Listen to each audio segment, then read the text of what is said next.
April 30th, 1975. Saigon, South Vietnam. A U.S. Army helicopter lifted off from the roof of the American embassy as North Vietnamese tanks rolled through the streets below. Inside the helicopter, the last Americans in the city.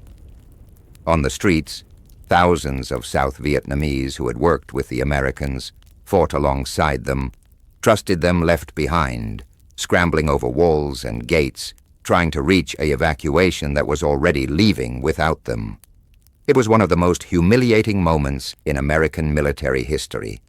20 years of involvement, 58,000 American dead, somewhere between 2 and 3 million Vietnamese killed, and the result was a communist flag raised over Saigon and a unified Vietnam under Hanoi's control, exactly the outcome the United States had spent 2 decades and nearly $700 billion in today's money trying to prevent.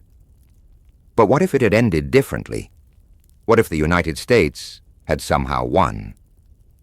This question is more complicated than it first appears, because the Vietnam War did not have one possible alternate ending. It had several, and each one leads somewhere different and somewhere dark. The most obvious version of an American victory requires understanding what victory would have actually meant on the ground. The United States never lost a major tactical engagement in Vietnam. At the Battle of Ia Drang in 1965, vastly outnumbered American forces fought North Vietnamese regulars to a standstill and inflicted far greater casualties. The Tet Offensive of 1968, in which North Vietnamese and Viet Cong forces launched surprise attacks on over 100 cities and towns simultaneously, was a catastrophic military defeat for the Communists. They were driven back everywhere. The military situation on the ground after Tet actually favored the United States and South Vietnam. But Tet destroyed the war at home. The images broadcast on American television the fighting in the streets of Saigon. A South Vietnamese general shooting a prisoner in the head at point-blank range on a Saigon street corner. The sheer scale of the offensive after years of official claims that America was winning turned American public opinion decisively against the war. What the Communists lost on the battlefield, they won in American living rooms. General Westmoreland, the U.S. commander, asked for 206,000 more troops after Tet. President Johnson refused, announced he would not seek re-election, and began the long process of American withdrawal. So an America that wins in Vietnam is an America that either resolves the home front problem, the protests, the draft, the credibility gap between official optimism and battlefield reality, or fights a fundamentally different kind of war. And fighting a fundamentally different kind of war means going where the war actually was, into North Vietnam, October to the Chinese border, with the full consequences that implies. Historian Andrew Wiest, one of the foremost authorities on the Vietnam War, addressed this directly. He argued that an American military victory was possible in a narrow tactical sense, but that it would have required going directly into North Vietnam, and that doing so almost certainly would have brought China into the war, exactly as China entered the Korean War when American forces approached the Yalu River in 1950. A China that enters the Vietnam War transforms it from a regional conflict into something approaching a third world war, with nuclear powers squaring off on a peninsula in Southeast Asia. That is not a better world. That may be a worse one. But set aside the Chinese intervention scenario. Assume the best case. America wins, North Vietnam is subdued, South Vietnam survives as a separate state under its own government. What does that world look like? Sky History argued that an American victory most likely leads to a divided Vietnam, similar to a divided Korea, a prosperous U.S.-aligned South Vietnam, and a hostile, isolated communist North. South Vietnam in this scenario might have followed the economic trajectory of South Korea or Taiwan, both of which were U.S.-aligned Asian states that transformed into wealthy democracies over the following decades. Vietnam today, in our timeline, is one of the fastest-growing economies in Southeast Asia, despite the war. Its people are overwhelmingly young, entrepreneurial, and connected to global markets. A South Vietnam that survived under American protection might have reached that prosperity 2 or 3 decades earlier, without the economic devastation of reunification under a system that spent years executing and imprisoning its own educated class. But the most important consequence of an American victory in Vietnam, one that nobody was talking about in 1965 or 1968, but that history has made undeniable, is Cambodia. The United States bombed Cambodia secretly and massively as part of its Vietnam strategy.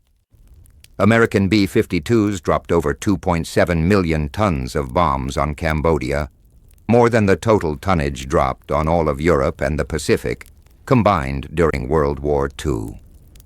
The United States Holocaust Memorial Museum has documented this directly. The bombing devastated the Cambodian countryside, killed hundreds of thousands of civilians, destabilized the neutral government of Prince Sihanouk, and drove massive numbers of ordinary Cambodians into the arms of a small, radical communist movement that would otherwise have remained politically irrelevant. That movement was the Khmer Rouge, led by Pol Pot. The Khmer Rouge grew from fewer than 10,000 fighters in 1969 to over 200,000 by 1973.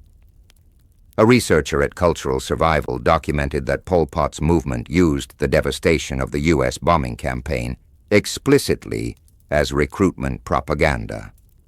Exploiting the rage of Cambodian peasants who had watched their villages destroyed by bombs dropped from planes they had never seen before, fighting a war that was not theirs. As Cambodia's current Prime Minister, Hun Sen, who himself joined the Khmer Rouge as a teenager, later said, if you ask why he joined, the main reason was the American invasion. In 1975, the same year Saigon fell, the Khmer Rouge seized power in Cambodia. What followed was one of the worst genocides of the 20th century. Between 1.5 and 2 million people, nearly a quarter of Cambodia's entire population, were killed in 4 years.